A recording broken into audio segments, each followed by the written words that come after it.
اصول کافی میں ہے کہ امام جعفر صادق نے فرمایا اسلام کے 3 ارکان ہیں، نماز، زکوٰۃ اور ولایت، گویا حج اور روزہ بھی گیا۔ وہی میں عرض کر رہا ہوں کہ ان کتابوں میں ہمارا دعویٰ نہیں ہے کہ ساری حدیثیں ہماری صحیح ہیں۔ ایک بات عرض یہ ہے، دیکھیں اس حدیث میں یہ بھی لکھا ہے نا کہ کیوں ولایت اہم ہے۔ اہل بیت علیہ السلام نے نہیں بولا ہے کہ اہل بیت اللہ سے بڑے ہیں یا رسول صلی اللہ علیہ وسلم سے بڑے ہیں، لیکن ولایت اسلام میں کیوں اسلام کے ارکان میں اس کی اہمیت زیادہ ہے۔ یہ کتاب الاصول من الکافی اسی باب میں، دعائم الاسلام میں، اسی باب میں، جلد نمبر 2 صفحہ نمبر 18۔ اچھا بھلے فرمایا کہ اسلام کی بنا 5 چیزوں پر ہے۔ رسول امام محمد باقر علیہ السلام نے فرمایا الصلاۃ والزکوٰۃ والحج والصوم والولایہ، نماز، زکوٰۃ، حج، روزہ اور ولایت۔ قال زرارہ وأی شیء من ذلک افضل، ان میں سے افضل سب سے کون ہے؟ فرمایا الولایت افضل لانہا مفتاح، فرمایا ولایت سب سے اہم ہے کیونکہ ولایت ان کی چابی ہے، ان کا دروازہ ہے۔ ولایت آپ کو سکھائے گا، ائمہ علیہ السلام آپ کو سکھائیں گے کہ اللہ کون ہے، اللہ کی توحید کیا ہے، نماز کیسا ہے، روزہ کیسا ہے، ٹھیک ہے نا۔ اہل بیت علیہ السلام یہ نہیں، شیعوں کا یہ عقیدہ نہیں ہے کہ امامت جو ہے توحید سے بڑا ہے، یعنی امام تو اللہ سے بھی بڑا ہے، یہ کسی کا عقیدہ نہیں ہے، یا امام جو ہے رسول صلی اللہ علیہ وسلم سے بڑا ہے۔ لیکن یہ عقیدہ ہمارا ضرور ہے کہ امامت تعلیم کے مقام پر، تعلیم کے لیے، لوگوں کی ہدایت کے لیے، وہ توحید سے زیادہ اہم ہے۔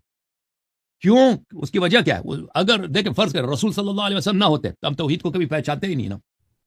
رسالت ہے تو توحید ہے، توحید زیادہ اہم ہے بلا شک۔ اللہ ہے تو رسول، اللہ نے رسول صلی اللہ علیہ وسلم کو خلق کیا ہے، لیکن اگر رسول صلی اللہ علیہ وسلم کبھی نہ آتے تو ہم پہچانتے ہی نہیں کہ بھئی اللہ کیا، اللہ کی صفات کیا، اللہ کی رضا کیا، قیامت کیا، وہ طریق کیا ہے رسول صلی اللہ علیہ وسلم۔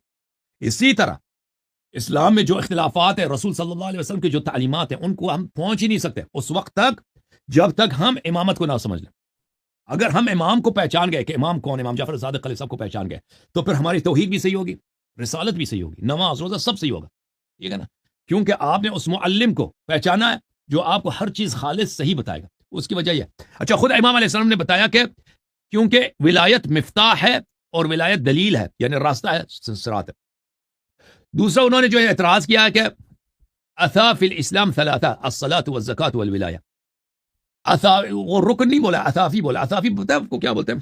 اثافی صافیہ کی جمع ہے، صافیہ بولتے ہیں وہ گاؤں میں جب کھانا بناتے ہیں نا، پتھر رکھتے ہیں زمین پہ، آپ کو پتہ ہے پتھر رکھتے ہیں نا، دیگچی پتھر پہ رکھیں گے نا، بیچ میں وہ ایک جگہ ہوگا، اس میں آگ ہوگا، آگ کے لیے لکڑ وغیرہ ڈالیں گے، وہ اثافی وہ بولتے ہیں اس پتھر کو جس پہ دیگچی رکھ، اس میں 3 ہی ہوتے ہیں نا، وہ 3 ہی ہوتے ہیں پتھر، ایک لیفٹ، ایک رائٹ، ایک بیہائنڈ میں ہوتا ہے، آگے تو کچھ نہیں ہوتا نا۔ سمجھ میں آئی نا بات آپ کو علی آصف بھائی؟ اس میں پتھر ہی 3 ہوتے ہیں۔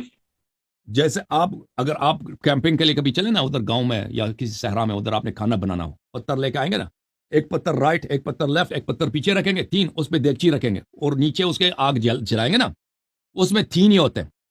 تو امام علیہ السلام نے فرمایا کہ اثافی الاسلام 3 ہے۔ یہ پتھر جس پہ دیگچی رکھتے ہیں نا، اگر کسی نے دیندار بننا ہو، اس کی دین کیسے ہم پتہ چلیں گے کہ آدمی دیندار ہے؟ الصلاۃ والزکوٰۃ والولایہ، اس طرح ہے کہ وہ نماز پڑھے گا، زکوٰۃ دے گا اور وہ امامت کا قائل ہوگا۔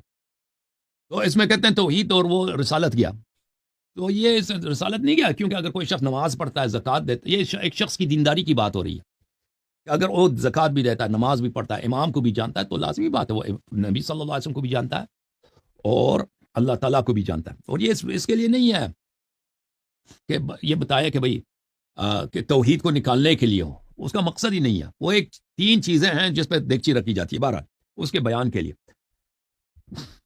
اور اس کے مقابلے میں کتنی احادیث ہیں کہ سب سے پہلے توحید کو بتایا گیا نا، اس کے اسی دعائم الاسلام میں بہت ساری احادیث ہیں۔